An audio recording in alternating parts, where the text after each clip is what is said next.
A very good morning, everyone. My name is Ashley Jonathan Rego, and on behalf of the Andrean Students League, I would like to welcome our principal, Dr. Marie Fernandez, professor in charge, Dr. Susan Lobo, all our speakers, all our faculty members, and all you dear participants. A very warm welcome to this special webinar celebrating not only one, but two international big days for us in India out here. One is National Girl Child Day, which was yesterday, that's the 24th of Jan, and the 73rd Indian Republic Day, that is tomorrow, that's the 26th of January. To begin, I would now like to ask our dear principal, Dr. Marie Fernandez, to please say a few words and welcome our speakers. Good morning, all of you, and thank you, Ashley Rigo, for this wonderful seminar that you put forth for us. I want to welcome very specially our speaker for today, Mr. Dilip D'Souza, son of J.B. D'Souza, a very prominent civil servant who has stood head and shoulders above the rest. I've had the good fortune of knowing him and knowing the family quite well. His daughter-in-law, Vibha, who's married to Dilip, is a good friend of mine from Elphinstone days. And I just want to let you know, students, as I was telling my class today, that working for the government in the services is a matter of prestige. And for those of you who are still to decide on what your future career is going to be, I want you to keep these options open for yourself. Here you have an extremely prominent individual, and what is significant is that he is a resident of Bandra, the place where our college is located, and he should be a model for all of you, because he's a man who kind of stood tall, as I said, in terms of what he did, in terms of his honesty, in terms of his integrity, and the kind of difference he made, not only to the state of Maharashtra, but I'm sure in all his other postings, wherever he went, he made that difference. And you too, students, if you choose the path of the civil services, you too can make this difference. You too can stand tall and, make a difference to the people who you have to deal with and, society at large. So I urge all of you to listen to this talk very carefully and, think about the civil services, okay? Besides the kind of benefits that you would enjoy, okay, for being a government service, there's also the kind of satisfaction that one gets from being able to execute what one thinks deeply about and feels deeply about, and see how those thoughts are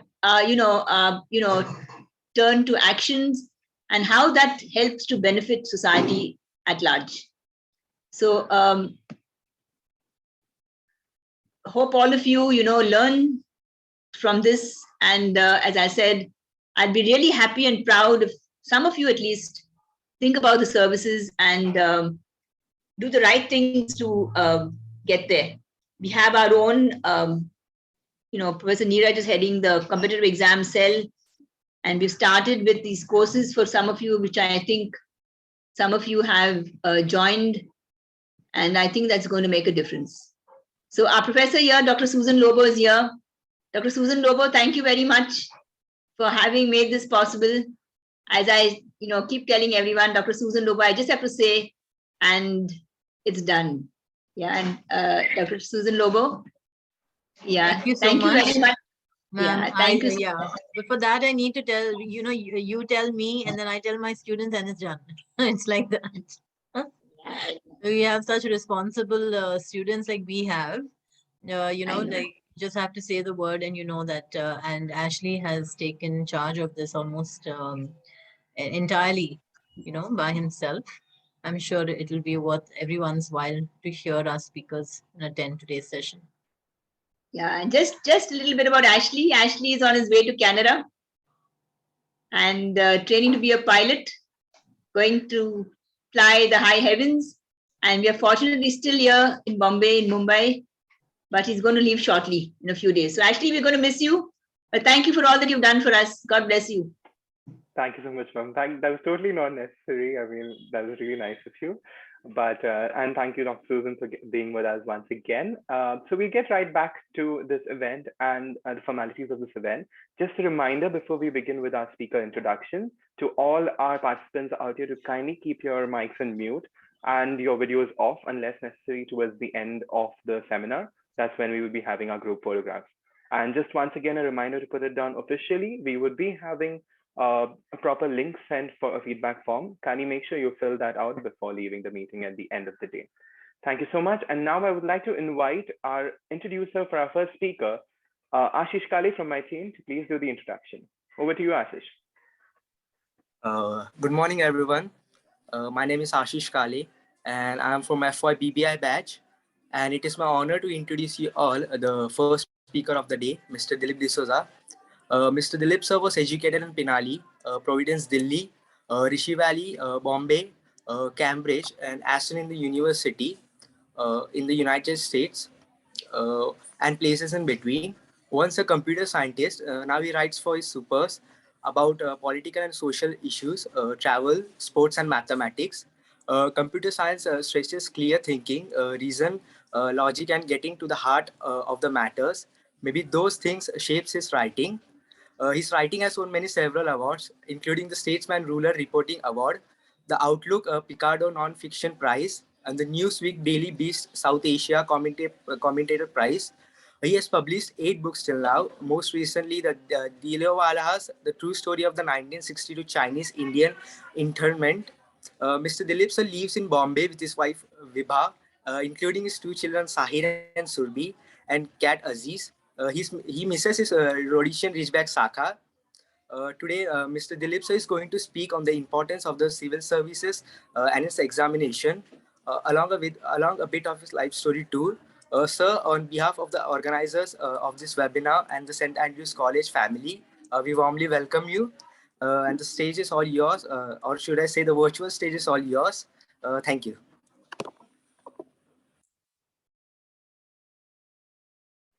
Mr. Dilip, you're on mute. Sorry. I'm now not muted, right? Yes, you're unmuted right now. Thank you, Ashish. Thank you, Ashley. Thank you, Dr. Fernandez. This is an honor for me because, as you mentioned, there's a long family connection between you and us, and I'm so grateful that you've given me this chance to speak to St. Andrews students. I want to share the screen, so that's okay, right? In a little while, I'll do that. Yes, please. I do want to say that this is it. You did put up a slide saying that I'm going to be speaking about this the civil service and examinations. Now, I'm really not going to talk about the examination because I don't know very much about how to get into the civil services, as I will explain a little bit later. But I just wanted to make that clear. So if you're looking for any tips on how to succeed in the examinations, I'm not the guy.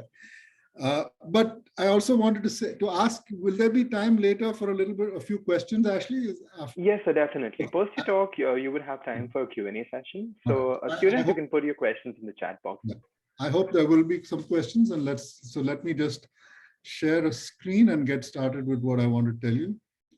Okay, here we go. So that's my father, J.B. D'Souza, and that's a picture that he was very fond of and we're very fond of, and I'll tell you a little bit later where that was taken and why that was important to him.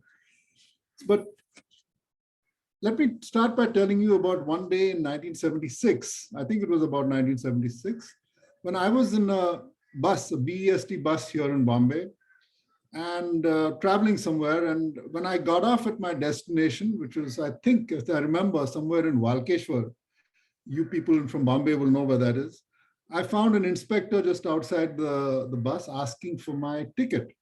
So I patted my pockets and looked all around, and I just couldn't find the ticket. I'd lost it somehow, dropped it in the bus or something. So, he listened to me, and then he started writing out some kind of summons or a penalty or some kind of what we call a parchi, where he was trying to, maybe a fine or something that I lost my ticket. So I protested and I pleaded, but it made no difference. And then at some point he said, "What's your address?" Because he had to write that down. And so I rattled off my address, and then that seemed to give him some kind of pause. So he stopped and he looked up at me, and clearly he was familiar with the address, because then he said to me, he asked, "JB D'Souza."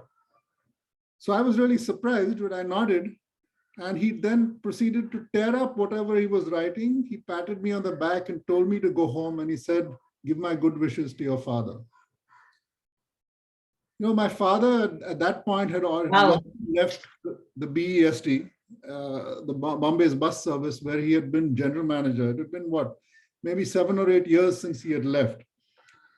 In his time there, he had even battled and defeated a strike by the workers, men and women, just like this inspector. To the extent, but yet somehow he had earned their respect in his time there, to the extent that several years later, this man remembered and gave me a break that I did not deserve at all. And in fact, I want to tell you a little bit about that strike. Remarkable, remarkable. Yeah. His antagonist in that strike, the leader of the union who called the strike, was a fiery, eloquent man named George Fernandez, whom some of you, I'm sure, will remember. Yes. What made it difficult really was that Fernandez thought nothing of turning his back on commitments made, and he was skilled at rousing the BEST staff and workers to a fever pitch of anger against the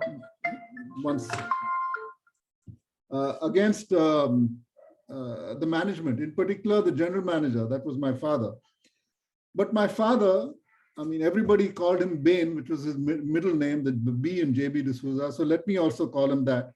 So Bain reached out, on the other hand, to a wider audience. He crafted and placed ads in the newspapers, and here is one of them. I want you to read it, and I'll read it out to you. Wait.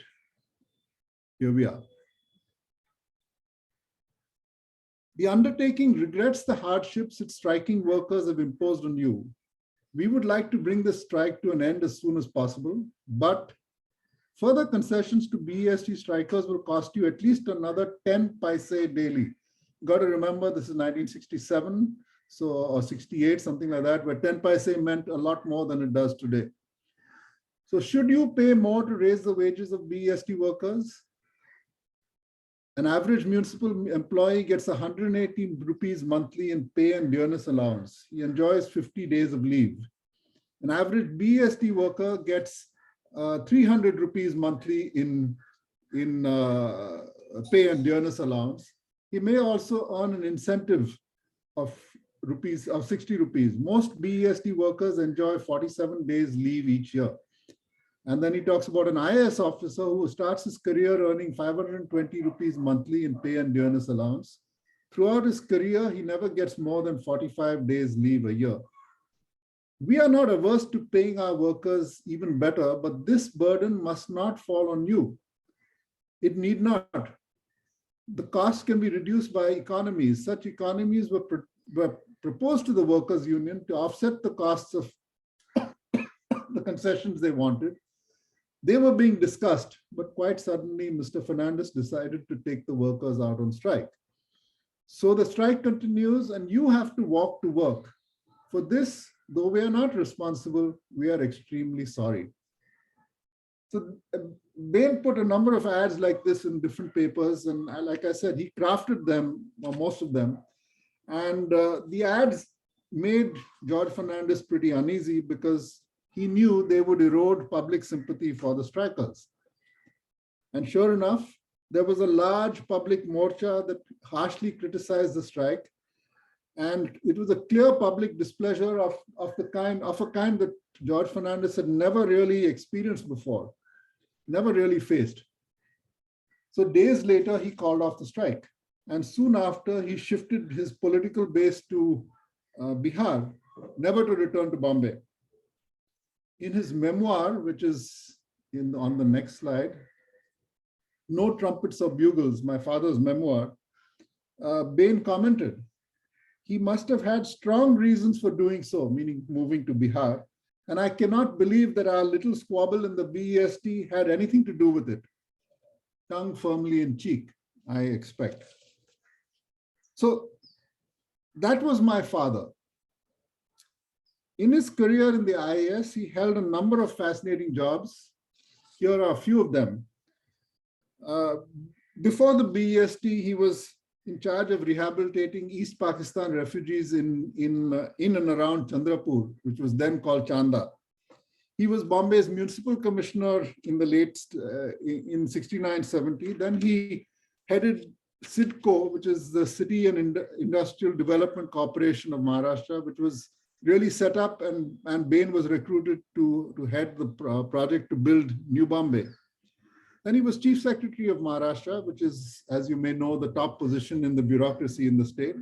And then he was the Secretary of the Ministry of Works and Housing in New Delhi. And that's a position from when he retired at the age of 58. So he had all those jobs and some more too, which I haven't listed here, but I want to take you back to when he started his career in the IAS to the year 1947. And I want you to imagine with me a scene from Punjab during the partition. There's a convoy of refugees that's straggling along a road, a long convoy, it's maybe a few hundred refugees, I'm not sure. So it is escorted by a few constables and a 26-year-old IAS man. At one point, this IAS man crosses alone through the convoy to see what's happening on the other side. And what he sees on the other side is a band of men with swords, screaming abuse and running towards the refugees, clearly thirsty for blood. Now, without a thought and in a manner that he would forever describe as foolhardy, the IAS man ran towards them, waving his stick and shouting as if he was leading a force, which of course he wasn't, because the constables were on the other side of the convoy, oblivious to what was happening with him. The bloodthirsty men, intent on blood, they turned and ran like the cowards that they really were. Now that young IAS man was my father, Bain. If that was his introduction to the IAS and what he always called public service, the years and the jobs that followed, probably less dramatic, but they were no less fulfilling. And I really mean that. I meant that about public service. I brought that phrase up deliberately because when my father joined CIDCO for the New Bombay project, when he was recruited, like I said, to head the CIDCO in 1970, he set about building a team of people that he respected and could rely on to carry forward this project. And one of the first people he reached out to was the civil engineer Shirish Patel, who was already quite well known in Bombay, partly for among other things, he had built the Kemp's Corner flyover. And he had also worked with Bain in his time at the BEST on optimizing some of the BEST bus routes. But now Bain asked him if he would join this New Bombay project in this effort to build this new city across the harbor. It was a project that was filled with vision and hope and optimism. And, Shirish promptly said yes. To this day, more than 50 years later, Shirish speaks of how moved he was when he came into CIDCO on his first day into the office, because Bain stood to welcome him, put out his hand and said, "Welcome to public service."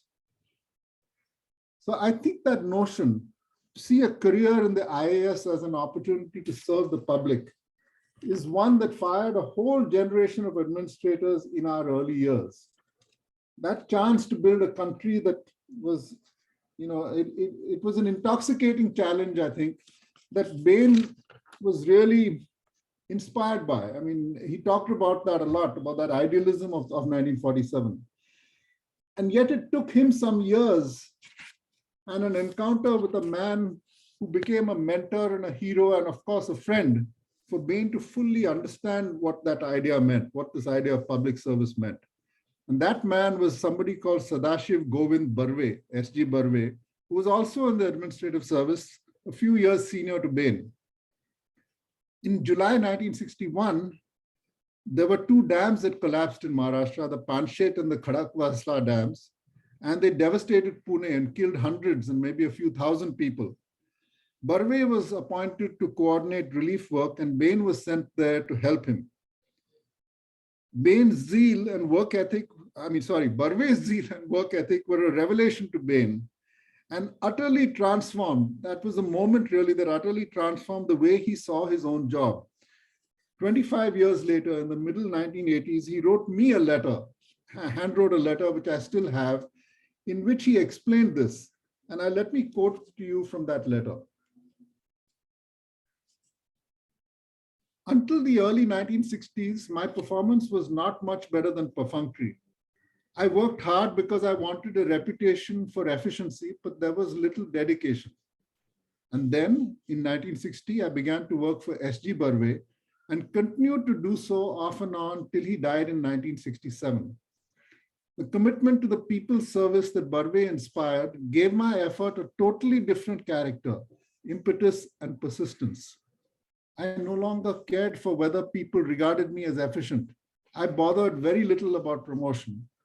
The reward I cherished was simply the opportunity to serve effectively. And when I no longer cared if people regarded me highly or whether I was going to get a promotion, both those things came.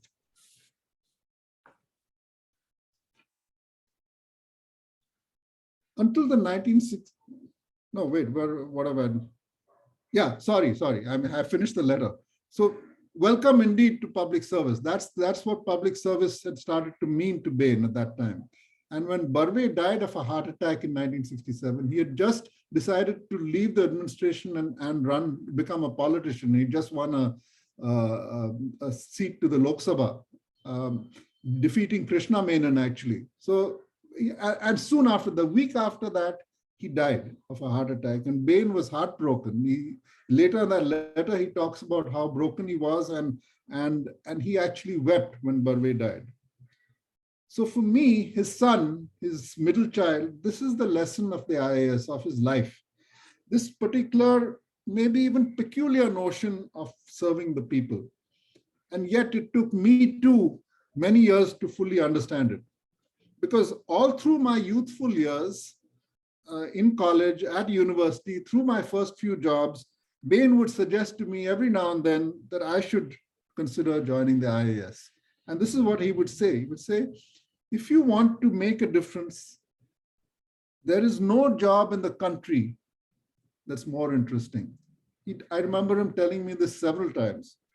In fact, I think he may even have meant the world. There's no job in the world that's more interesting than the IAS. And yet in those youthful years, I would listen to this and I'd scoff.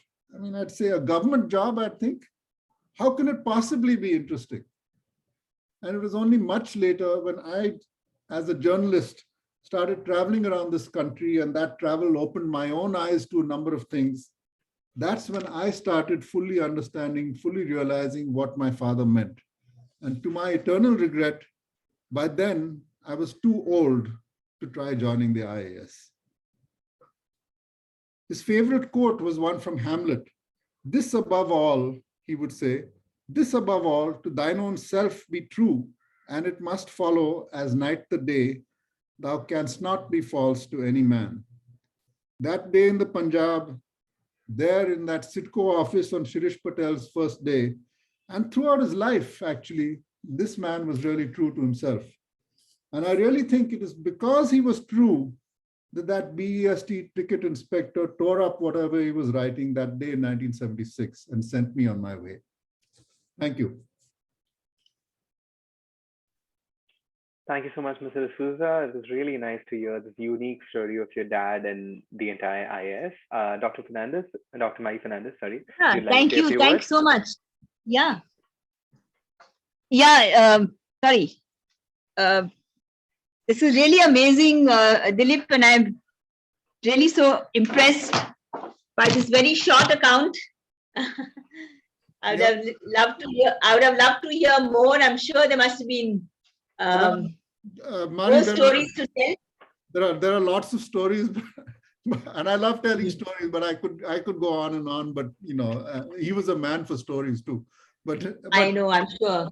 I mean, this is not so much about me. I'd love to, if there's anybody. Surely, maybe we can have another opportunity to share this with our students who are doing the civil services.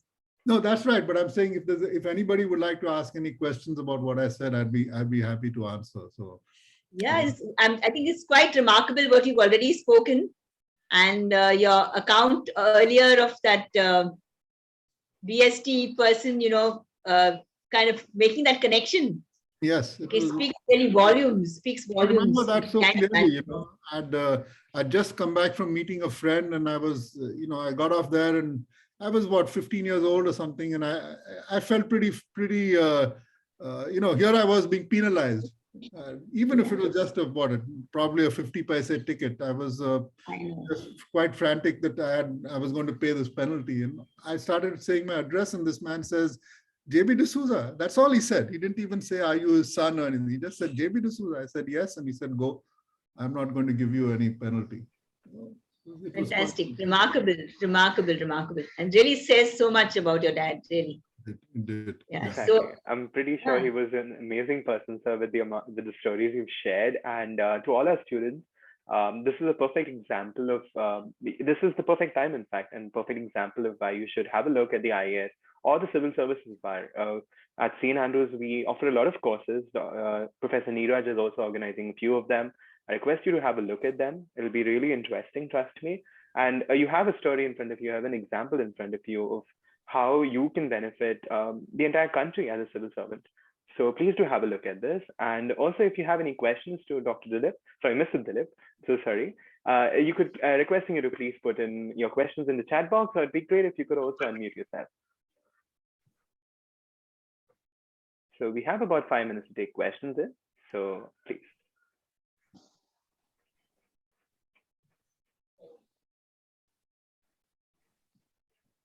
Michelle?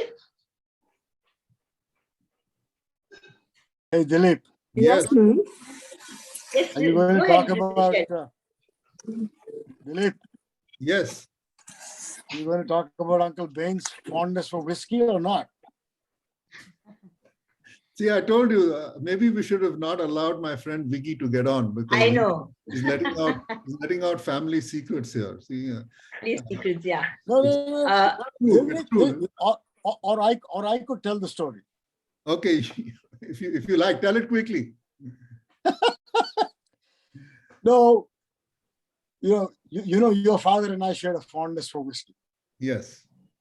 And I would bring him the best bottle I could buy in those days. Yeah.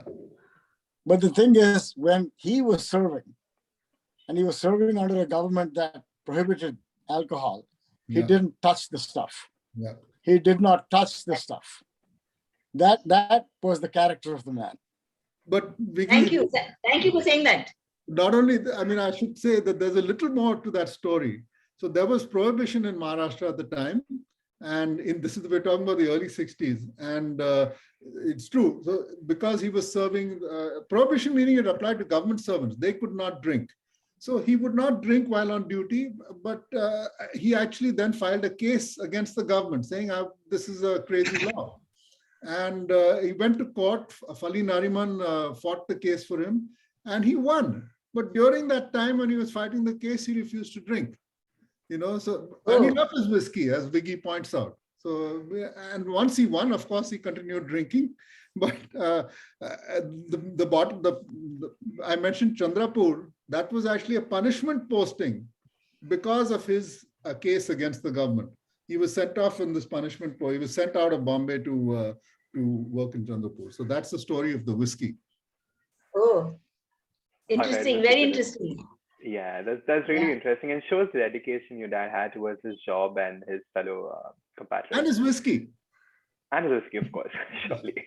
He's a man of culture, to be honest. Let's say that. And nevertheless, thank you, Mr. Dilip. Thank you so much for sharing your story, sharing your dad's stories. And students, I really hope you can take something out of this and maybe apply it in your life, to be honest. All right. Thank you so much, Mr. Dilip. All right, so next we have our next speaker. For that, I would request Jonathan Depena from my team to kindly introduce him. Over to you, Johnny.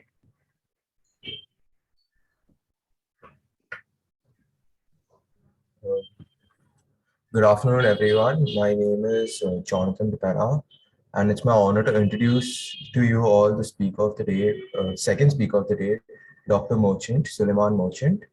Dr. Merchant is the former dean at the Lokmanya Tilak Medical College and General Hospital, also known as the Sion Hospital, Mumbai. He is internationally respected teacher, educator, motivator, and has lectured across all all around the globe, including USA, UK, France, Germany, Sweden, etc., and has also written chapters in numerous national and international books, along with 300 papers in national international journals, including one early during this pandemic in the American Journal of Roentgenology, and was amongst the first to suggest thrombosis in COVID-19, reason why we have D-dimer now. He is the brain behind the world's first community-based suicide prevention workshop and is also managing different projects with high social impact. Example are AI in COVID care, including AI algorithms for chest, CT scans, and X-rays, the Million Cloth Mask Challenge, vitamin D for COVID warriors, including the entire Mumbai police, and many other high impact projects. In all, he has served the underprivileged for over 4 decades. Apart from his professional life, he has done over 300 webinars and is an avid world traveler and a nature photographer. Today, he will be speaking on the mystique of the stigma surrounding the girl child, any way out. Therefore, it is an honor to have you amidst us, Dr. Merchant, and I would like to hand over the virtual mic to you. Thank you. All right, Dr. Merchant, you can share your screen.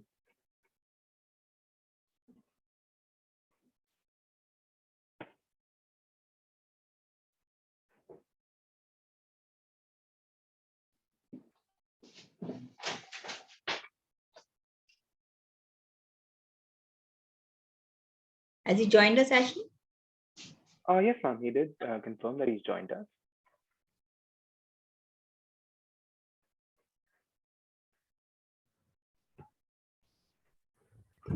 I've unmuted the audio now, so maybe you guys can hear me. I'll try and unmute the video. Yeah, good. So I've got the permission to do that. Thank you very much. Very good morning to all of you all. It was a wonderful talk on IAS. And if I may add, I think I was pretty much against joining administration when I was a young doctor. And I felt you should never become a dean. It's a pointless job and you can't do anything. But having crossed that line and become a dean, and a successful one by God's grace for a long time, I realized that one has to be in the system to change it. So any of you aspiring IS officers are thinking that you cannot make a difference because the system is corrupt or whatever, please do not bother about that. Just get in and do your best. God will always be there for you and you can make a difference if you try. Having said that, let's move on to this talk for the day. Actually, while I start the PowerPoint presentation, I want to mention that at the end, I'll be talking briefly on a very important protective way against COVID, and that is a simple thing like vitamin D and how to go about it. And if one ensures that everybody's vitamin D is above around 80 nanograms, maximum 100, you can have 100% protection against any variant of this virus, which is quite amazing. And the cost is barely 30-40 rupees every 3 months. So please go through that. I'll send a link through Ashley later on if you guys want to see the YouTube video. But that's a very important part of this talk. And let's get on with.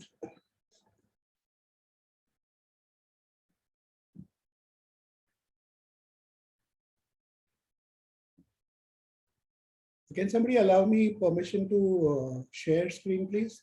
Yes, sir. It has been allowed. You can do so. Okay.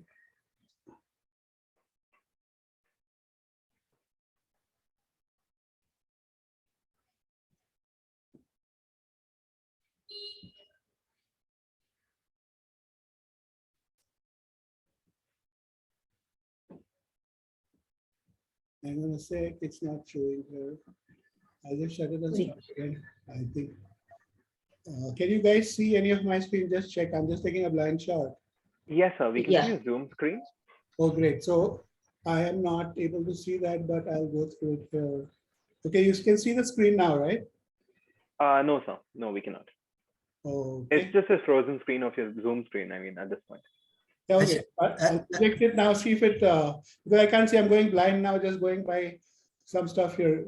Can you see some nice mountains, snow-covered mountains? Not the one. No, sir. Negative. We cannot. Okay, negative. So I'll have to go back again. Actually, make the speaker co-host. I think he's not the co-host. Sure, I'll get it, Professor. I'll get it, don't I worry. actually have opened it. I'll just give it a check. So don't worry, don't worry. I'll go back again. I'll usually when you go through restart, it works out. So don't worry. Yeah. I think I'll get hold of this now. Maybe now you can see. Yes, sir, we can Yes. see it. Yes. Please go ahead. Beautiful.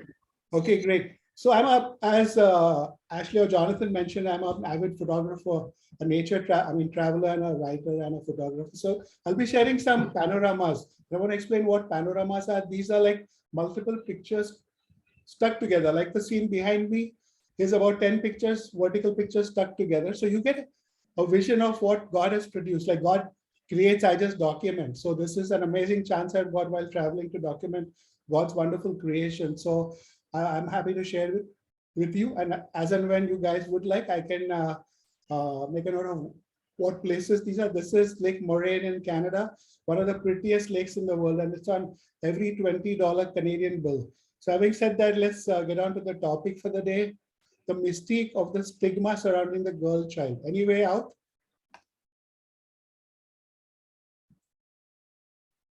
Okay, there's a bit of a problem here.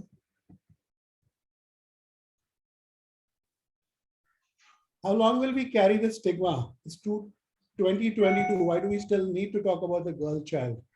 And why do you still have stigmas, right? Is the girl child a burden or a burden bearer? We all know the answer actually, but we're still trying to look for answers.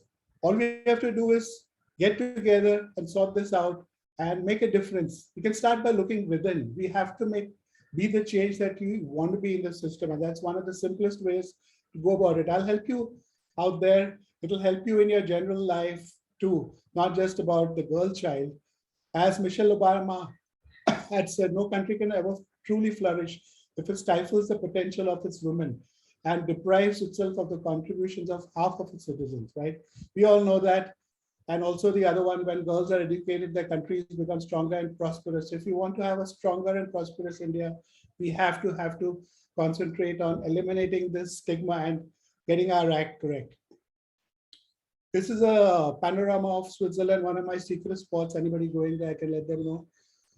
This is a standard thing which we all know, right? When you kill a girl, you kill many others, a daughter, a mother, sister, wife, friend, whatever. But we still have been facing this problem. So let's get into the reality of what's happening, ground reality rather. According to Save the Girl Child's Initiatives in India, which was published in October, December 2012, what is needed is a social marketing perspective. So anybody into marketing, think about this. People who are already aware, please propagate this further. People who are not aware, social marketing is the use of commercial marketing concepts and tools in program designed to influence individuals' behavior to improve their well-being and that of society. These are similar to commercial marketing programs designed to induce certain customer behaviors in customers. So basically, we as normal commercial marketers are manipulating people to buy things. We can actually help people rather than manipulate them. We can help them sort out the confusion in their mind and discontinue practices like female infanticide and the other evils that are there in society. One of the most important things to consider is our shameful dowry system. We all know that, but I'm sure none of us have really experienced it in the way that an average Indian in the rural population or where these stigmas are very high, are actually happening. This is one of the main reasons for female feticide in our country. A girl is perceived as a high maintenance liability right from birth. Investing in her is like zero investment. A male child will bring all of this, right? So it's all about the money. I guess it's time for a new slogan. Like say, be a man, earn your own money. Want to make money? Give up dowry and get into Dow Jones or Sensex or something like that. I have a story to narrate about, this is about 20 years ago, not even now. This is at a Chennai Medical College where I had gone as an examiner, practical examiner. And I like to talk to students. I was talking to guys, and I generally said, like, what is the capitation fee, the donation required? It's a private medical college to get into post-graduation in radiology, which is the #1 branch.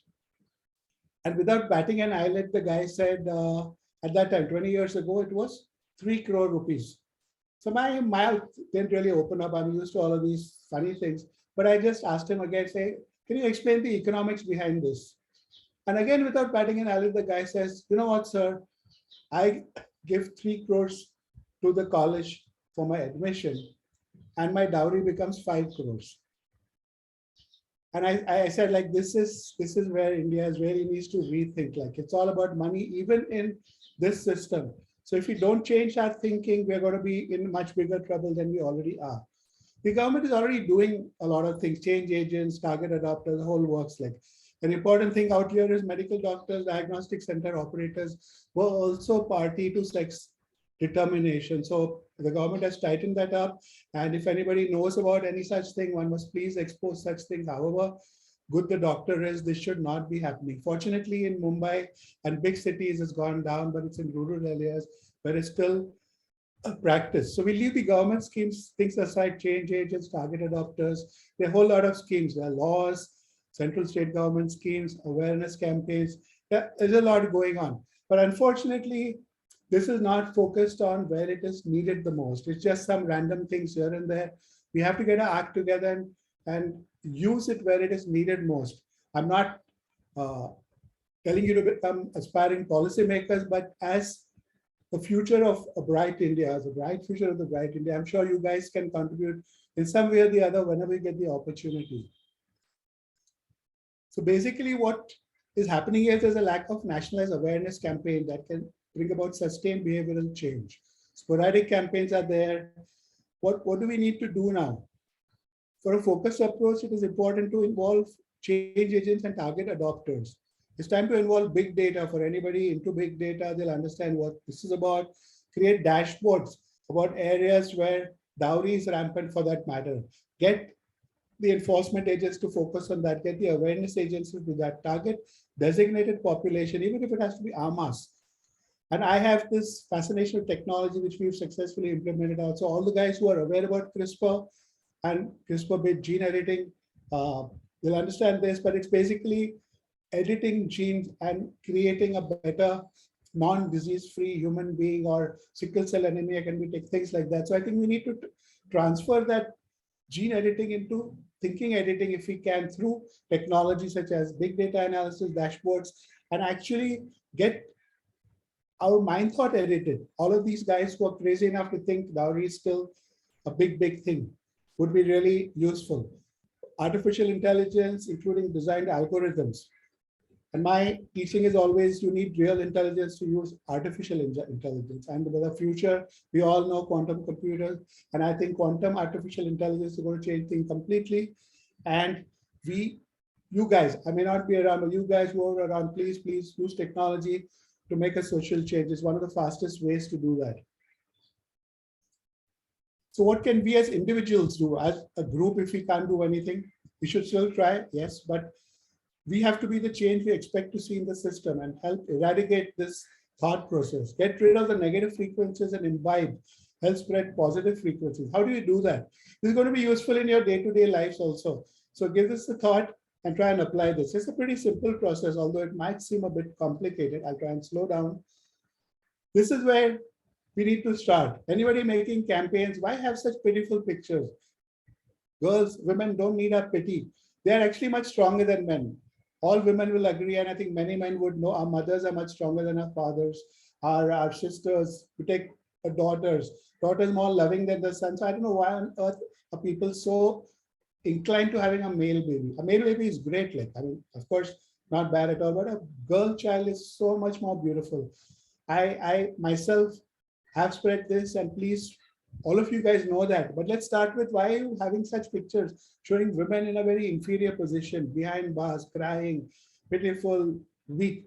Let's change that. What we need to do is, we need to emphasize on what needs to be done. So reinforce the positive rather than what doesn't need to be done. Although this was an example of what doesn't need to be done, this was just to show you guys. So if you guys are into this in any way, use this. Isn't this so much better? Confident girls, right from the young age, strong girls, whatever.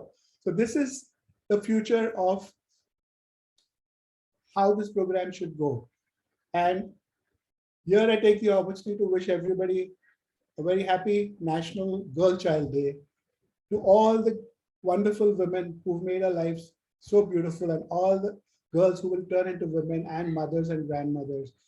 May your tribe prosper, and may you be able to show your strength. May you be allowed to able. And don't wait for permission. Just go do your bit. We'll come to that in a little while. Take this example. Don't kill girl in a womb when she might bring country to you. It's nice, cute. I mean, I'm not taking off on the English here, but this is just to use this as a stepping stone towards my next sentence.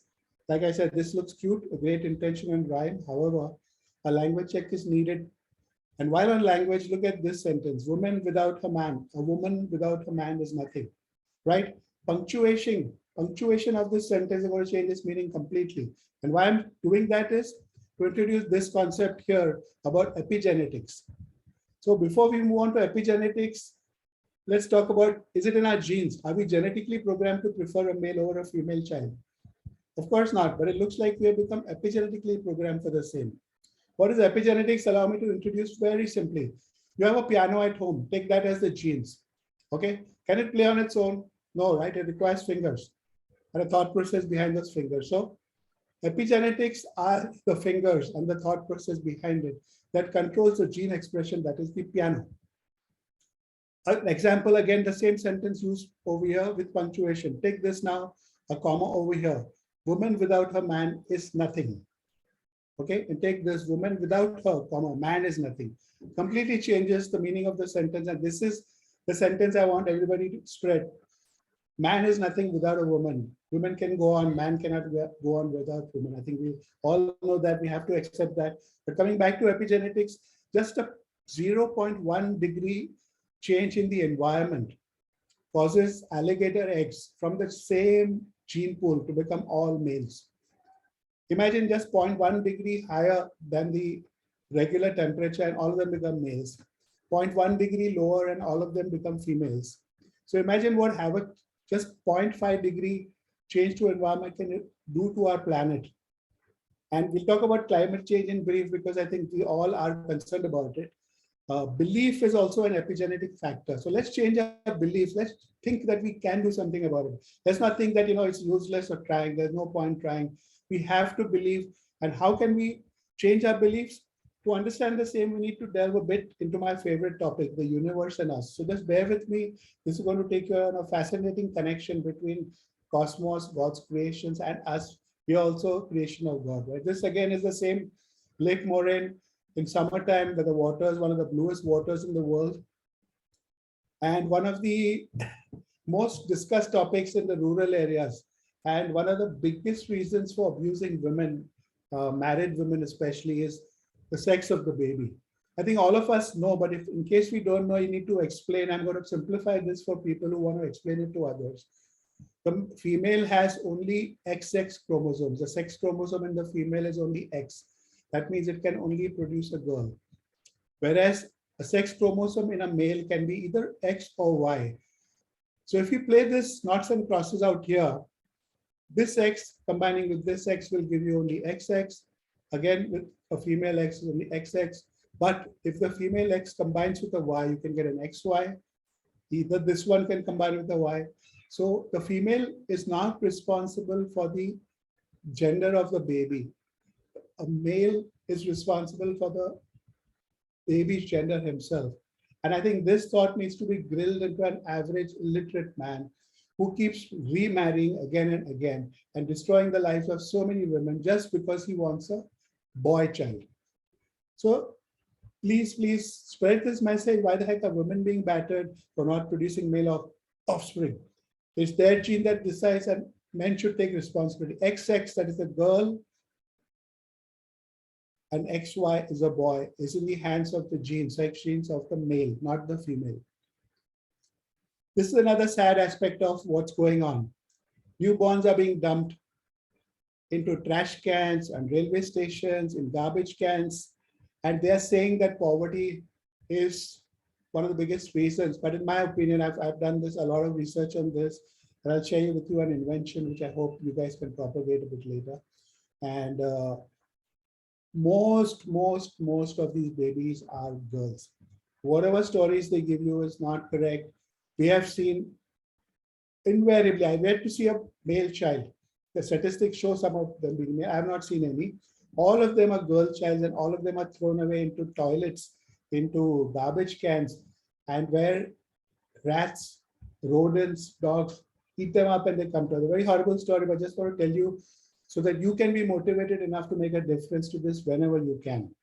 So let's see, we're all under a vehicle, in the toilet with a face into the toilet hole, on the road.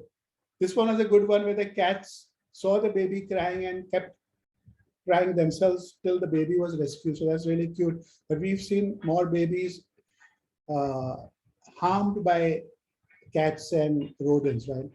So what I thought was, we started a, this is common all over the country. So let's skip this slide. I thought of and I designed a sensor-based baby cradle. As one of my IIT friends helped me, and another person who's running a company helped me co-design this. So if anybody can help us propagate this, like we need CSR funds to install this. This is like the old concept, if you remember, where a cradle was left out near an orphanage by the orphanage people themselves, and somebody could leave a baby and run off. Now with CCTVs and all of this, people are a bit scared to do that, although it still happens, but not in orphanages. They are abandoning them at railway stations, garbage cans, toilets, and all. So my thing was, make a simple sensor-based baby cradle where the base would have sensors. So beyond a certain weight, like no bird or no small thing could activate that.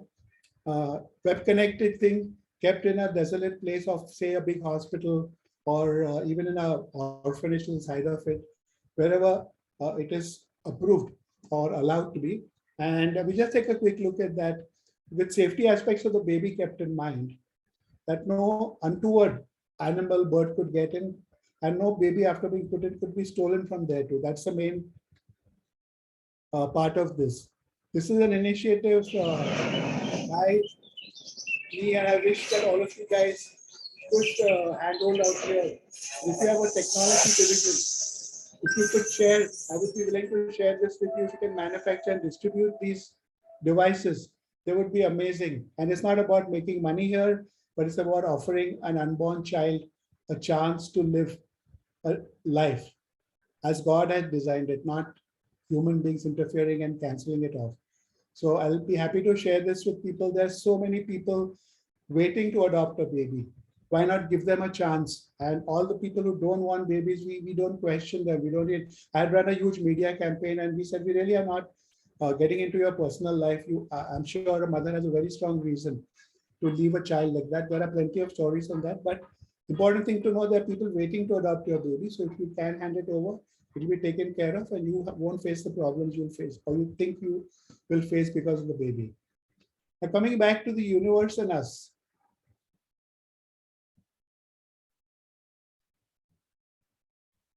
Like I've said in this workshop of mine, we are all connected at the macro as well as the micro level, right down to the quantum realm, and possibly even smaller realms, including other dimensions. Some of us may be aware of the string theory, the M theory. We are made up of, according to that, we are made up of vibrating strings.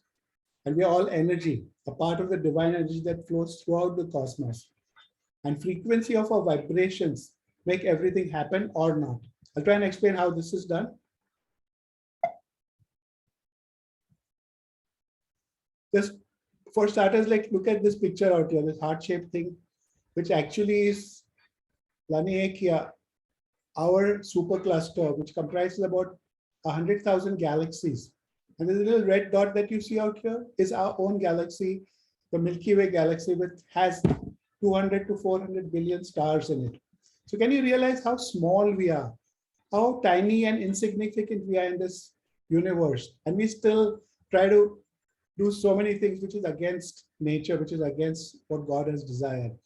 And that's why once you realize how small you are, you'll probably want to make the universe a better place rather than mess with it. This is visualization, a 3D map, which is created through Hubble of the same supercluster, which again, I just want to say this is 100 million light years across. And this is just our supercluster. So just remember how small we are. And anybody who's really arrogant should be brought down and said, like, this is what we are actually. And this shows distribution of the dark matter, which is shadowy purple, and individual galaxies. We'll come to dark energy a bit later, just in the context of this talk. But importantly enough, let us try and see what I was talking about regarding frequency. Look at this. He's sprinkling some salt, sugar powder. You can do that, and he'll resonate the tabletop, which is metallic, with different things, and different shapes will be created by the vibrancy. Some of you may have seen this video.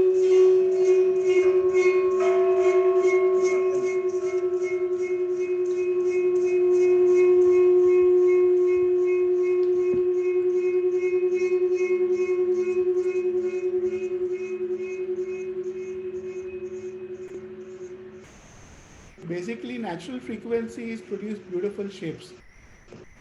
And if we keep vibrating in a positive frequency, I'll explain about that in a little while. Now, doesn't this sound like a church gong or a temple bell? And see the shape like.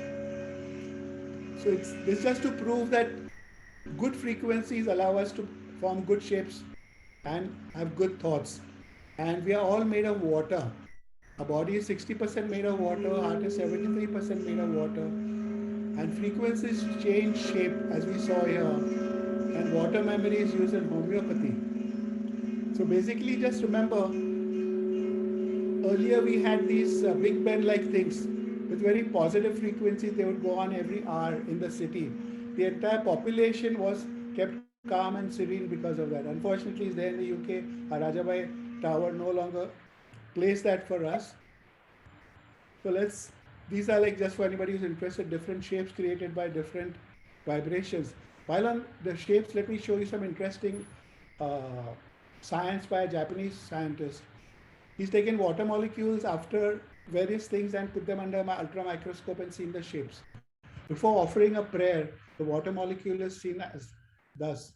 After a prayer, this is what a water molecule looks like.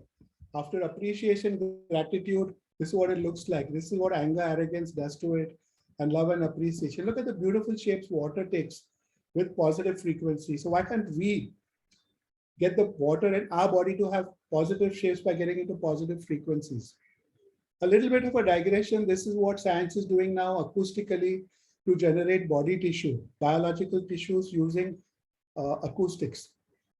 Nature has beautiful shapes to make us feel relaxed. And I think if you remember, all of us have gone to churches with these beautiful stained glass things, which are based on natural designs and give us amazing relaxation and a very calm mind. For those who are not aware, our bodies also have an aura. And just to mention this, all of you guys are going to be parents at some stage. We all have seen children, when you change their clothes, you just rip them off thinking that the faster you do it, the less painful for the child. But this aura around the child is getting ripped off and the child feels pain. He doesn't understand why. So the slower you go it, the more gently you'll do it, the less likely the child is going to cry. This is the protection of the earth, natural protection, God-given protection from solar winds. The biomagnetic field around the earth protects the earth. And that is why earth, even though being closer to the sun than Mars, has preserved its atmosphere, whereas Mars has lost its atmosphere completely and become inhabitable. Although Elon Musk is trying to get there, we'll see what happens to that. So coming back to us, how does this help us? We know the Earth's magnetic field has this north-south pole and this lovely protective field around. Our body has a similar magnetic field, and it increases with positive vibrations and it decreases with negative vibrations. You can call them vibes, vibrations, whatever you like. And it can go down to 3 inches if you're in a very negative state of mind, and it can go up to 9 feet and some people even up to 9 meters. and protect you from negative vibes, from illness, things like that. So if we can be in positive frequency, it will help us. How? Here's the thing. This is a vibration scale. If you look at it, the highest is enlightenment. Enlightenment, some of us can get there, but peace, joy, love, reason, acceptance, willingness, all of this have high numbers, whereas shame, guilt, apathy, fear, grief. So all of these negative emotions used in advertising campaigns are not going to produce good results because they're very low on the vibration scale. It doesn't really have that much effect as happy things. An important point to note here is courage is 200 on the scale, whereas acceptance is 350. So courage to fight something is wonderful, wonderful. But accepting a situation and then having the courage to find is going to give you better results. So think about it. Let us accept that we have this problem in our country, and then let us have the courage to fight it. We're going to see different change rather than say that, oh, it's not there, it may not be there. This is about this situation. We can apply to any situation in life. Basic thing is crystal clear. We need to have positive thoughts, positive frequencies and get rid of all the negative energies. Here's a chart. We all know what positive negatives are. And just to rub it on a bit more, various types of body pains are caused by various kind of negative emotions. So if you want to get rid of aches, pains here and there, get rid of your grief, sorrow, de-stress yourself and you'll feel much better. So what's it about? This is where awesomeness starts. Love, more love, anger, hate, judgmental, guilt, shame, all of this, lust, competition. These are survival emotions. These are elevated emotions. In these elevated emotions, you'll have more energy and material changes on your body also won't be that much harmful to you. Whereas if you're in these survival emotions, you'll have less energy, you'll be lethargic, and changes in your material, your body, physical body will happen much faster. Doesn't this look like nature's guitar? Nature is the best rejuvenator. So let's think about that. This was, it's a great, if somebody wants to go to you, Morgan Freeman, the famous actor, You Are the Creator. It's a wonderful YouTube video. I'll just summarize it briefly and give an example. We need to create and feel all the thoughts that we would like to implement. Like if we all get together and say, yes, the girl child can be tackled, the stigma can be removed, and we all join our hands together, we can definitely make a difference. Not negative, skeptical thoughts, but wholesome, positive thoughts. Like a friend of mine, I've been in the counseling for donkeys years. So long back, when she was pregnant, she was overweight, and I told her, all you have to do is write down on a piece of paper, I'm happy, I'm 60 kilos. And she was 105 kilos at that time. I said, just look at that paper, believe in that, buy an outfit that you'll fit into. And she did that in 4 months. She was down to 60 kilos. And that's what the power of the mind is. We have an amazing, powerful mind. So apply to whatever you want. You can make a huge change to yourself and to society world. While we're on that, just for some of you guys who may have had a heartbreak, I think a lot of us have gone through that. It's a natural process. What's important to understand that the heart has a little brain with just 40,000 neurons, but it can sense, feel, learn, and remember. And that's where we need to deal with the fact that it's going to be tough. It will go away, but we'll need to tackle these memories. That's why I said memories are so difficult to erase and forget. There is actually a medical condition called Takotsubo cardiomyopathy, where the heart feels like a heart attack, is a heart attack, but it recovers fortunately in 2-3 weeks, given the time. An important story here is post-heart transplant. A little girl who was murdered, her heart was transplanted to another little girl, and the other little girl kept having dreams of how she was murdered. And it being a small little village, this is a US-based story, small little town, very few people, they could get a sketch artist, sketch the criminal and catch him. So you guys remember, the heart will find it little difficult to forget, but time is a good healer, and we learn to move on through anything in life. This shall also pass is the best thing to do that. How to change the feel and influence matter is again a huge, beautiful topic. I'll come to the simple part, which a lot of us may not be aware of. Our conscious mind is only responsible for 10% of things that we do. Our subconscious mind controls 90% of things. So here we need to tackle the subconscious mind of an average Indian. It's not that if he you are an adult, you make a decision, you're going to change the girl child. No, you have been programmed. By the age of 7 years, your software has been programmed. So to change that, you need to repeat. So how to get about it? Thoughts tend to be, you need to repeat it till it penetrates into the subconscious mind.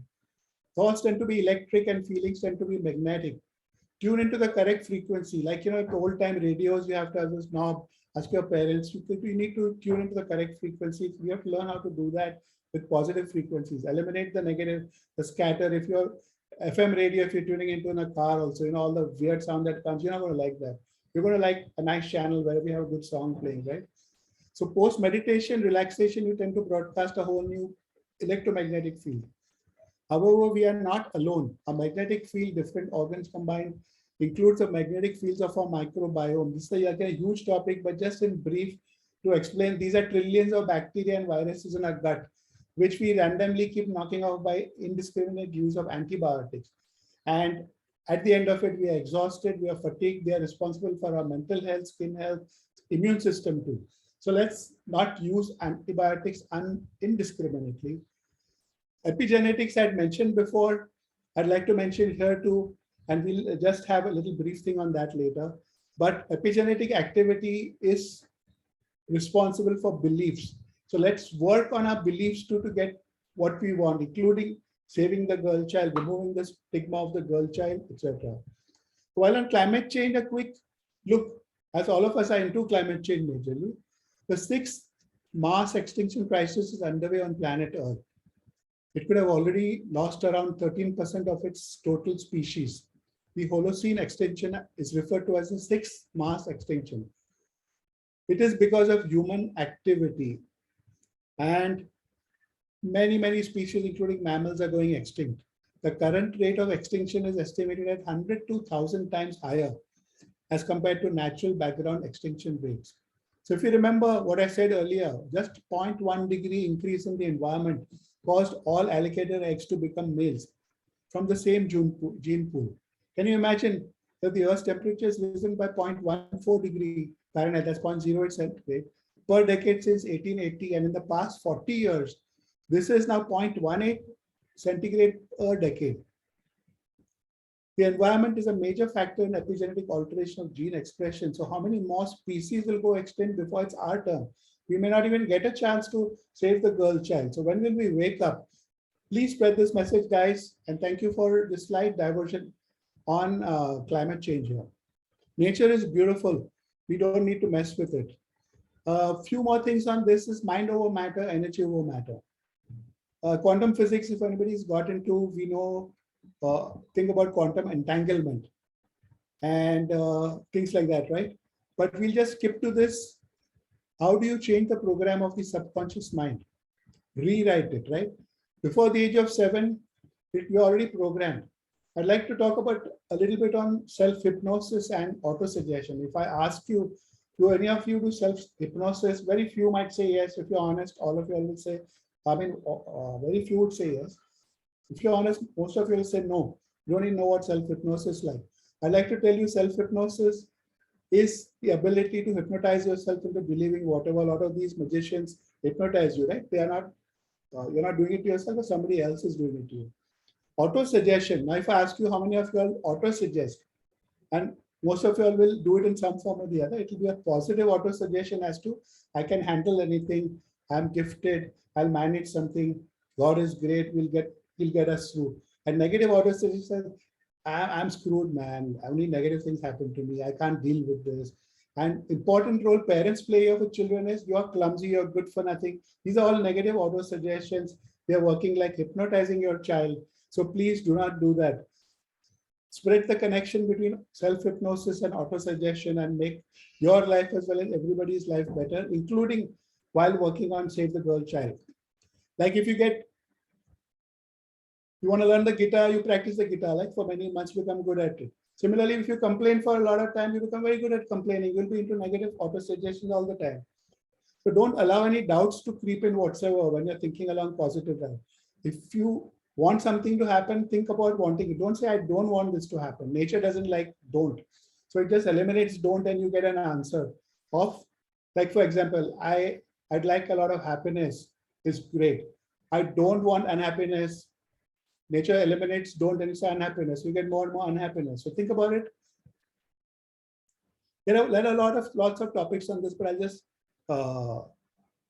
given you examples like water molecules changing shape in different ways into different frequencies, good prayers, bad, anger, frustration, etc. Right? This is worth just revising a bit. Thoughts are the language of the brain, and feelings are the language of the body.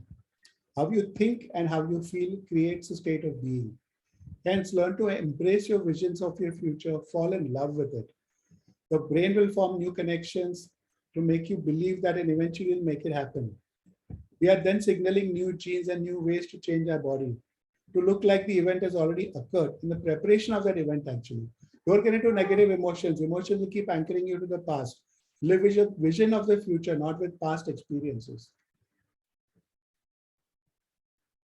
To make your dreams a reality requires a clear intention of vision. Write down the details. Like I said, that girl, I'm going to be 60 kilos. I bought a dress.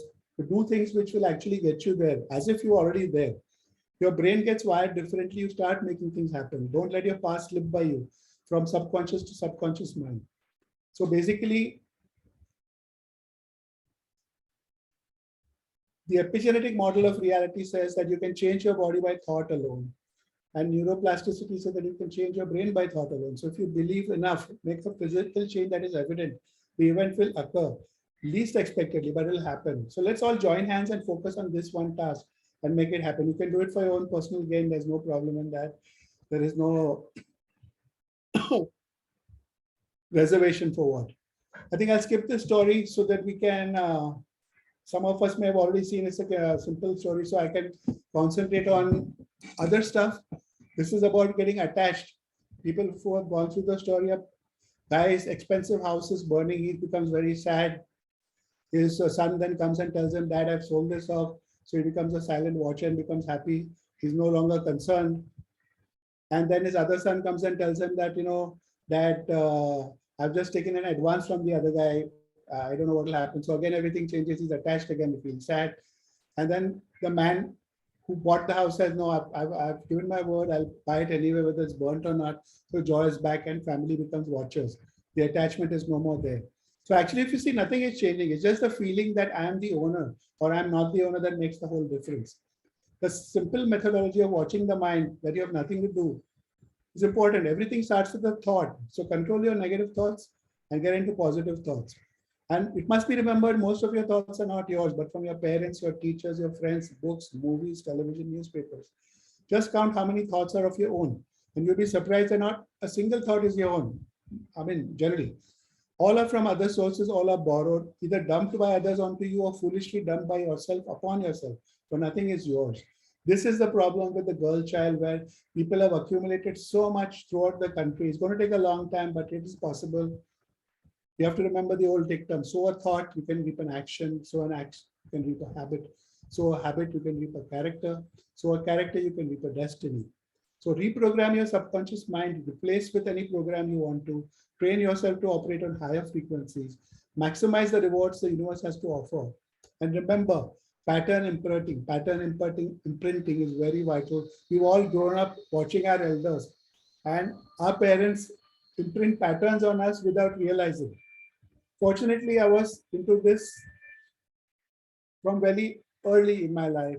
When I had a daughter, my wife was a bit conservative, would always tell her, be careful, guys, parties. And I'd say, like, look, a guy in your class during the day, if he's safe, during the party in life, how is he going to be different? So just be there. And in fact, I tell my daughter, I'll pick you up last, because she wanted to pick up first. I said, no, I'll pick you up last, and trained her to be independent. Similarly, I was fortunate to be at home when she got her first period. My aunt from the US was a very orthodox lady, very nice lady, orthodox Gujarati lady. I heard her panicking, screaming at home, and I was at home at a very odd hour that day for some reason. And I found out what it was. She said, no, your daughter's got a period. She has to lie down. Our life changes. I said, no, heck no, come. Let's go out. This is normal life. This part, like, going to poo or going to wherever others. So luckily I was there. So we have to discourage all of these negative practices, make women feel stronger, make girls feel stronger. and give them a chance to lead a normal life. It's very important to realize that we are setting an example without realizing many times. So as Mother Teresa said, the fruit of silence is prayer. Keep a mind calm. Silence is one of the best things when you need to think. The fruit of silence is prayer. The fruit of prayer is faith. The fruit of faith is love. The fruit of love is service. The fruit of service is peace. So if you ever want peace, go in for serving humanity. You'll get wonderful peace. Brief revision, emotions, how we feel are connected to the old self, thoughts are what we think, behaviors, how we act. These are all interlinked. We go around in circles, or we can break the chain and start afresh. Pretty confusing, maybe, but if you just go through it slowly, you'll realize all you have to do is control negative auto-suggestions, implement positive auto-suggestions. Don't allow negativity to overwhelm you. Let your positivity see you through stuff. Change your subconscious mind through repetition. If you have a habit of negative auto-suggestion, you can break it by turning anything into positive. I was in Delhi, I remember, as an examiner. I used to stay about 2 hours away from the exam center because I like staying with parents of my friends who are old and who are alone, parents who are children who are in the US, things like that. So there was a lot of traveling time, and there was this very, very typical Delhi guy, very, very angry, arrogant fellow who would come and pick me up, and while driving to the exam venue, which is the hospital, he would be upset with every auto rickshaw driver, screaming, raving, ranting. Anybody who overtook him, he'd say, I want to kill him. So finally, I just stopped him and I said, you know, if you kill someone, he said, no, my dad's a big shot. So that didn't work. Then I took another shot. I said, like, can I tell you something? And I said, yeah. I said, like, the way you're leading your life, you'll land up with irritable bowel syndrome. And this was a shot in the dark. I'm not a psychic. I don't care. I just take logical shots in the dark. And he just stopped dead in his tracks. He said, how do you know I have irritable bowel syndrome? And I said, no, I just speculate. He wasn't, and he at least trained. So what should I do? I said, as long as I'm there, if you're getting angry, look at me, I'll give you a solution. So he was getting angry. He wasn't happy at all, but he wanted to show that there was something which he could get angry and I would approve of. So one day he came to me, he was really raving and ranting, and he said, yeah, I couldn't understand. I said, calm down. Finally, he explained to me he was in his car and a person at the traffic light threw a snake in his car and told him, give me $500, like Hindi mein na, 500 rupees do, agar snake nikalna hai to. So shouldn't I have shot him? Shouldn't I have killed him? Shouldn't I have said? I said, no, without batting an eyelid. And this is God's grace. I don't think, it comes out. So I just said, if I were you, I would get out of the car, tell him 500 rupees do, lock the car, of course. 500 rupees do, snake mangta hai to. So that's a simple little thing from here to there. We can convert anything into positivity. If people want, I'll be happy to share my Insta profiles, Dr. Sam Nature Panoramas. You can put a message, I'll help you sort things out. I'll be happy to do that. So coming back to this, why not be awesome? Get rid of all the anger, hate, judgment, guilt, shame, fear, doubt, lust, competition, whatever. Especially for the girl child, very, very important. We have a lot of shame, fear, guilt, completely useless emotions. Why not spread love, more love? Get into an elevated emotion, get rid of the survival emotions. We'll all lead a happier, healthier life. So obtain clarity, higher frequencies, like I said, number-wise. If somebody gave us money, we'd always go for the higher denomination, right? So why not with frequency? Go for the 400, 500, 300 rather than 20, 30, shame, guilt, as mentioned in the chart before. That's an interesting thing I like. I do not know the universe also has a fingerprint. This is the magnetic field of the galaxy, NGX, so and so, released by NASA. So this is, I'm not saying it's God's fingerprint, but it's a fingerprint of God on everything in this universe. Now to the bright side. There's this, what can be done? This is a beautiful example of what a village in Rajasthan, Piplantri village, you may have heard of it. These are the guys, these are the girls rather. They plant 111 trees for every girl child that is born there. Of course, there is a material thing attached to it, that is the panchayat will nurture those plants, and when the girl is of marriageable age, those plants can be sold and their dowry be paid with it, which again, I'm not so fond of, but at least there is some solution rather than killing the girl, right? So it will help spread Rajasthan, make Rajasthan from a desert into a probably lush green area over probably 100 or 200 years. It takes 30 to 40 to 50 years for a forest to develop. So that's really wonderful. And let's have more such ideas spread throughout the country. This is a beautiful concept. what's it? The best way out is always through. So let's go through this. Give women a chance. These are, it's my turn, darling, now. You just watch and learn. Let women teach us. Women, don't worry about guys. Have this, I don't care what you think about me. I was not born to impress your attitude. But remember, a million likes will never be enough if you don't like yourself. So I've seen a lot of women have this slight flaw, which is inculcated by their parents, by their friends, by their family. Oh, this is wrong, that is wrong. You can look better, nothing like that. You are beautiful as you are.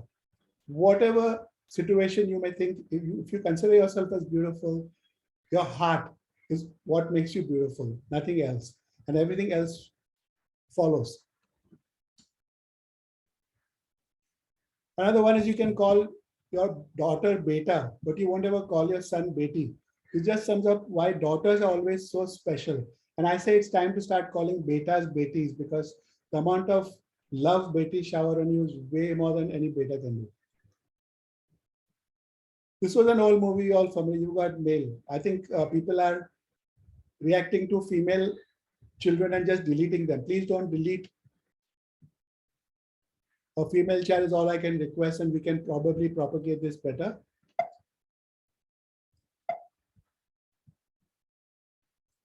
A final look at the same Laniakar local supercluster. The black stuff is the dark energy, which is ripping our universe apart. And purple stuff is holding our galaxies, which are golden together. So let's get rid of all the dark negative energy within and around us. Our universe is being destroyed slowly, but we can protect ourselves by getting rid of negative energy.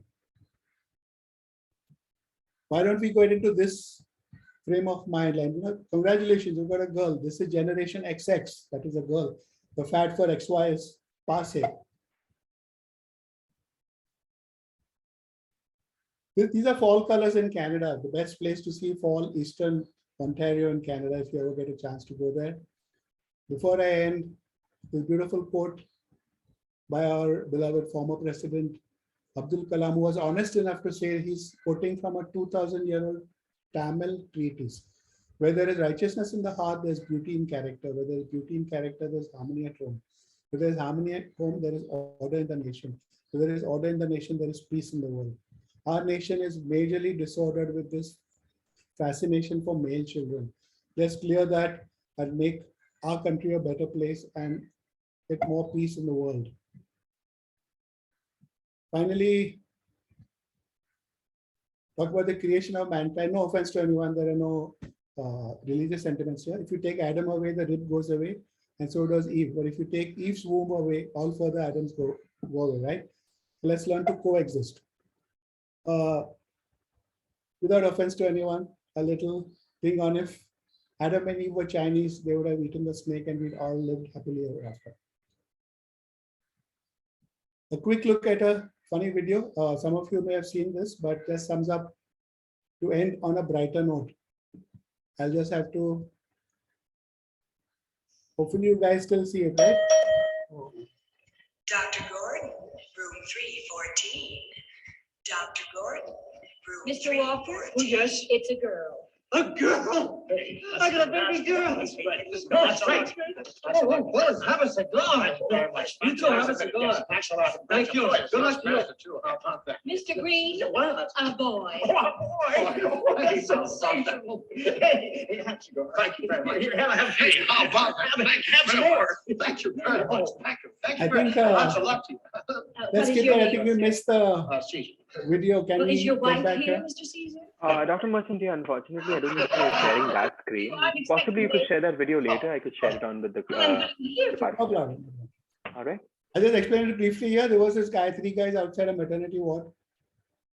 The nurse comes and tells the first one, you got a girl, and he screams and he's thrilled and he offers cigars to everybody.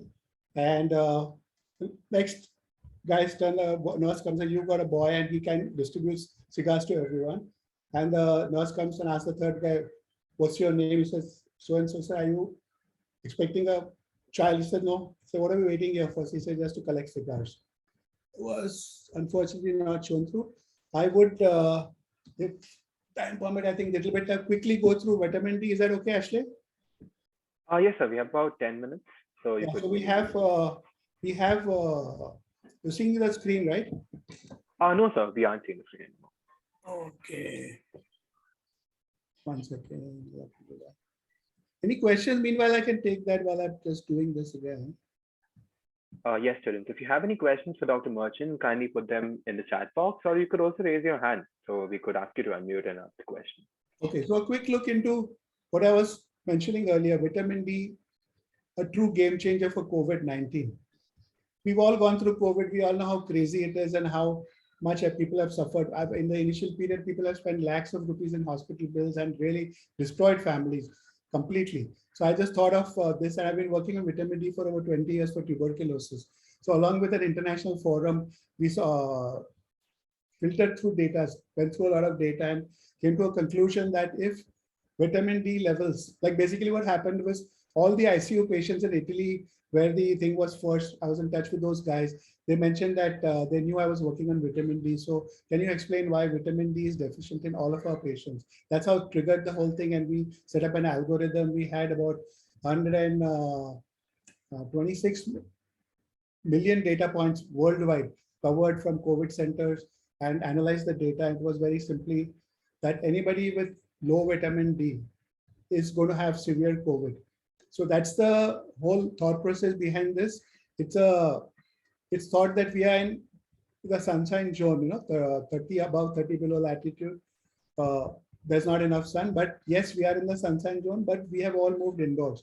We were hunter-gatherers earlier. We are now clothed. We wear stuff covering our skins.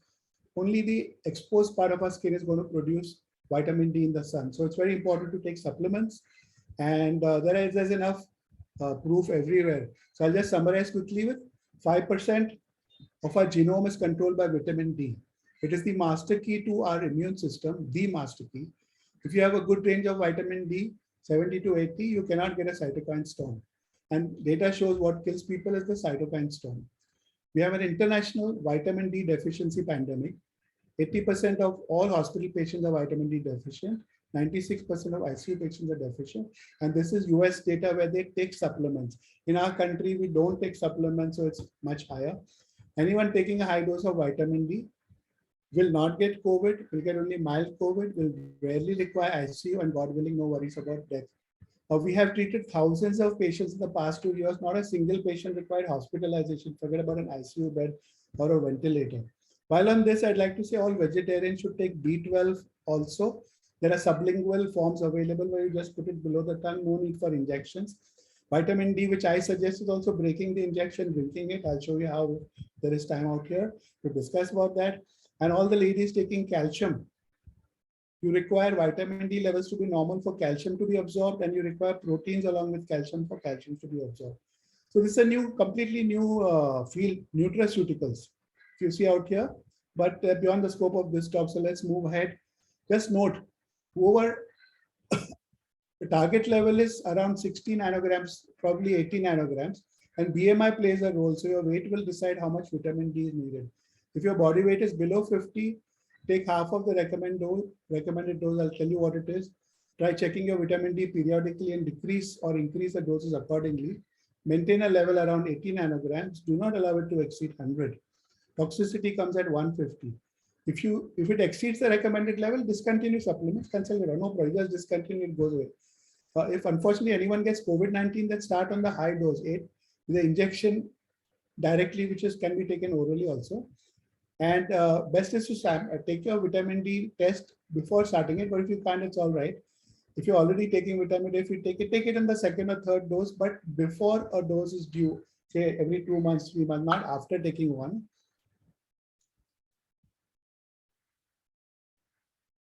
Various levels, you don't need to worry for children and all. So if everyone takes supplements, COVID is going to be handled much more easier. This is another beautiful lake in Canada. This is Lake Plato, one of the beautiful, most beautiful blue colors you'll ever see. And when frozen also, this is red, remains a blue color. So like I've shown you guys the way. While it's up to you, I'll be happy to discuss this. I'll share my Insta handle also if you guys want to communicate with me. And this is a small video, this is the Icefields Parkway, one of the best drives in the world you can ever drive on. So enjoy this while you think of questions coming up. I'll be happy to answer them.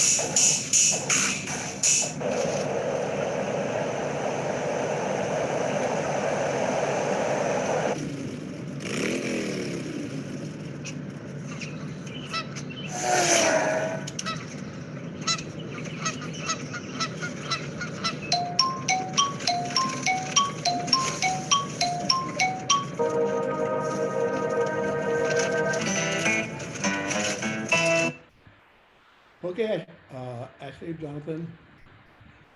Yes, sir. Thank you so much. Thank you, doctor, for that amazing talk. It was pretty much an overall talk on what we were looking for. Students, if you all have any questions, please go ahead. This is your time. Maybe you could raise your hands if you have any questions to Dr. Merchant on whatever he's covered in today's talk. If not, I would request our principal to say a few words, and then we could get into the formal thank yous and the vote of thanks. While people are thinking of questions or feeling shy of asking them, let me just state my Instagram handle. It's Dr. Sam Nature Panoramas. So just one word, DRSAM, Nature Panoramas, and I'll be happy to answer questions. I generally get too many emails, so I've used this as an alternative now to, if people take the trouble to go there, I'll take the trouble to answer them. Okay, thank you so much. It's been a wonderful morning. Thank you for arranging this very, very important topic, and I hope the overall perspective can give people the impetus to actually make a difference rather than just talk about it. Surely. Over to you, ma'am. Yeah. Thank you, Dr. Merchant. It was really wonderful to hear you touch upon so many issues that concern all of us. The girl child, the issue of positive energy, the issue of the COVID that is, plaguing all of us. And the wonderful pictures you shared of Canada, that's where Ashley is headed for, and some places that you might want to visit, Ashley. Yeah. So, Dr. Sam, you've been really quite amazing, and I think with your, specialization in gynec, are you a gynec specialist? Sorry. No, I'm basically a radiologist, but I've been in administration. I've been counseling for over 40 years. So God is kind enough, I don't charge anybody. So I've accumulated information, data, knowledge about much, much wider than would have been possible if I had stuck to my specialty. Okay, yours is radiology, yes. But I think you're doing humanity a great service when you're protecting the girl child.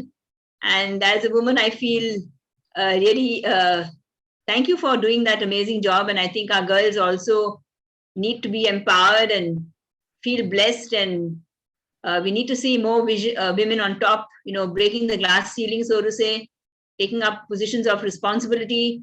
And that is what here we at St. Andrews are, wanting for each of our students and the girls and for everyone. So thank you for sharing all your wisdom with us. Your positive energy is something that I think I would also like to say how much I appreciated that how we change the own structure of our systems by thinking positive thoughts and the whole molecular change that it's made and contributing to our own good health and everything else. So thank you. And the tip on vitamin D. Yes. You're welcome. So that vitamin D, sorry, you get in little sachets, I think. Sorry? Yeah, that's what I want to explain before going off, that basically there are two ways of going about this. One is that you get sachets or capsules or tablets or even liquid form, which amounts to, in India, fortunately in India, we don't have those tiny little things which American takes forever and nothing happens with that. So we have 60,000 units, sachets, capsules, we can take that. And this is the US FDA approved hammer dose for flu, which they give, which I have propagated, which is a loading dose. If somebody can write it down, or I can send a YouTube link to later on. A loading dose of 60,000 for 3 consecutive days. First day, second day, third day, orally. For children, the liquid form nano is the best because it tastes good and they just love taking that. But you have to remember, you have to take some fat. It's a fat soluble vitamin, so you have to take some fat along with this. Otherwise, it won't be absorbed as much as it would otherwise. Now, I have a shortcut to this. Is we've been doing this for 20 years for tuberculosis also, and for a host of other things. Mass distribution. If you're interested, I can do more talks on that whenever you like. Important thing is, that the injection, I fought with both major companies because they don't make much money on it. It took me, because I'm one of the biggest proposers of vitamin D in India. So they had to bend. And fortunately, I could bend them and make ampules which can be snapped off. They're called snapules. So I've taught school children, housewives, illiterate people how to break that and just snap off. So I can explain that, but it's 6 lakh units per injection. Now I prefer that because it's very cheap, first of all. It just costs every 3 to 4 months, you'll have to spend 40 rupees or so. And even a poor man can afford that because he's earning generally 50, 60 bucks a day. But we try to give it to free for, in mass distribution campaign. So you break that ampule, take it out in a spoon, drink it up and have a toast butter, bread, but anything with a fatty snack or meal, no diet food at that time. So you can have khichdi with dahi or ghee, oil, whatever. I mean, Indian food has enough oil in it, so there's no problem, shortage of that. Give a chocolate, give bread butter, toast butter, whatever. And for, like I mentioned, for a person who's like under 50, with a BMI, let's go back to BMI. I think that's more accurate. If a BMI below 25, you guys I can help you later. You need just one of this immediately, another one 3 weeks later, and then only every 3-4 months, means once 3 months, 1 4 months. That'll be more than enough. In fact, you can keep it every 4 months also, not a problem. And after the pandemic is over, you can make it every 6 months. That should be fine. Now, for people with BMI 25 to 30, you need 1.5 times of that. So let's say people between 65 to 75, 80 kilos, you'll need one immediately, one 2 weeks later, and then another one every 2 and 3 months alternatively. Like first time 2 months, next time 3 months, like that. And if you're more than 90 kilos, by chance anybody is, he'll require one immediately, one a week later, and then every month and a month and a half. The higher you go, the more frequently you need to take. But for an average person, you don't need to take it more than one immediately, one 3 weeks later, and then once every 3-4 months. So that's the beauty of this. And we have proven that there are scientific studies now. If anybody wants to measure the vitamin D, I mean, it'd be nice, but it's very expensive. So I don't recommend. If somebody is hell-bent on splitting hairs and going out, no problem. But measure it either before you start your whole course or after the 3rd or the 4th course, when the 3rd month one is due, just before taking the, don't take it after taking an injection orally. It will show you a not unnecessarily high reading, and you'll get a proper reading. Anybody can communicate to me. I'll be happy to tailor make a dose for them, because I'm really happy that people have taken this up in a major way. And this is what has saved, like I said, thousands of patients we have treated at home just with this. Even after they've got COVID, there was another combination of ivermectin, that's another, but best to be preventive mode. Just take this. It will help for, I have a whole workshop on this, heart conditions, stroke prevention, even autism. If you are into education, pregnant ladies who take enough vitamin D would probably reduce or eliminate the chances of autism in their children. They spend their whole lives taking care of such, and actually I call them gifted children. I have a whole another series on autism, which actually autistic kids are gifted. You have to identify their gift. And instead of worrying about how to feed them, how to clothe them, how they should behave, all of that is utter rubbish. So thank you for this opportunity. If there are any questions on this, I'll be happy to take them here. Or on the Instagram handle where I've shared, I think Kamudi Singh had asked me, so I shared her that over there. I'll be very happy. I don't charge anybody for anything. I'm blessed by the Lord to be able to share knowledge and to help and serve humanity. So I'm very thankful for this opportunity, and God bless all of you. Thank you, Dr. Merchant. I really thank you so much. And we will now move on into the official vote of thanks. So firstly, I would like to thank our principal, Dr. Marie Fernandez, and the professor in charge of the Andrean Students League, Dr. Susan Lobo, who has given us this opportunity and these platforms to organize such amazing webinars and informative sessions. Most importantly, I would like to thank our faculty and staff members at St. Andrews College and all our participants, that's our students, family members, friends, accomplices, all of you. Thank you so much for joining in this amazing webinar. A short and small recap on both talks for today in terms of our topics. Firstly, we had Mr. Dilip D'Souza talking, the son of JB D'Souza, a really famous and very ethical and very ethically secure person in the IAS and civil services. He had given a small story of his dad, his journey from the best all the way to the ministry, a unique way of seeing public services, and most importantly, the importance of public services and how y'all all, as the next generation of India, can gain from it. Next, we had our current speaker, Dr. Suleman Merchant, who gave a unique and broad point of view on the topic that we had today, which is the girl child and celebrating the girl child. Talking about dowry, female feticide, he made it an important point that we need to look on the positives and not talk about the negatives. Well, as I personally say, positives is something with the thought is what can bring change. Also, thank you, Dr. Merchant, for the additional information on vitamin D. I would like to take this opportunity in specific to wish all our women and girls out here, and as part of St. Andrean family, a very happy National Girl Child Day. Also, I would like to take this opportunity to ask each and every one of you to kindly turn on your cameras, as we would now take the not so mandatory, but the group photograph, as I would say. So requesting all of you all, students, professors, staff members, equally all of you all to please turn on your cameras.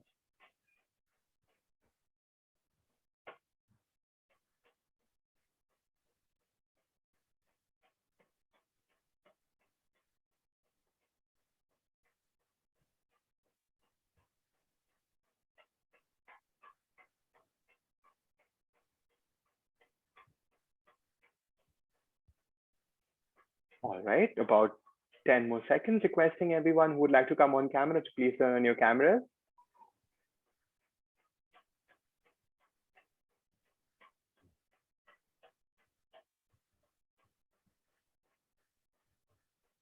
Perfect, nice to see all your faces. So I will count you down from 3 to 1, given your best smiles, as I always say. So everyone in 3, 2, 1, say cheese, everyone. Perfect. I guess you could hear that click pretty prominently.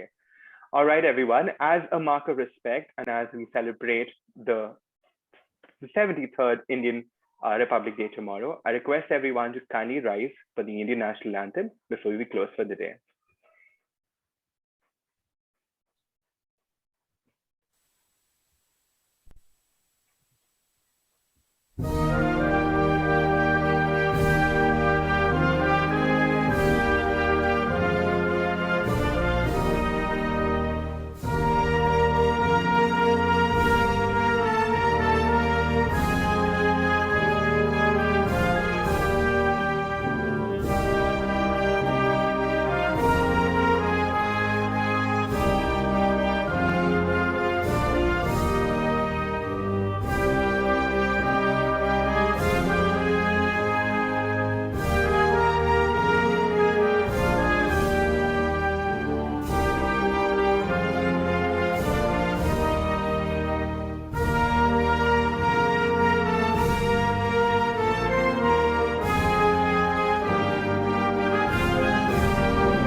Thank you, everyone. And now we will move on to the closing words and formalities.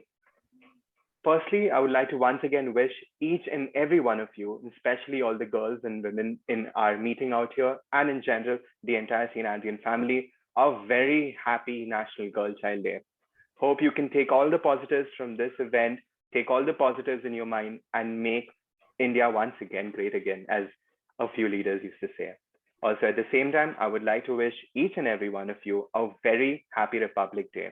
I would now be sending in the feedback form link in the chat box, requesting each and every one of you to please fill it in, whether it is our participants, whether it's the speakers, whether it's faculty members, kindly fill in the feedback form, as you can then receive your participation certificates.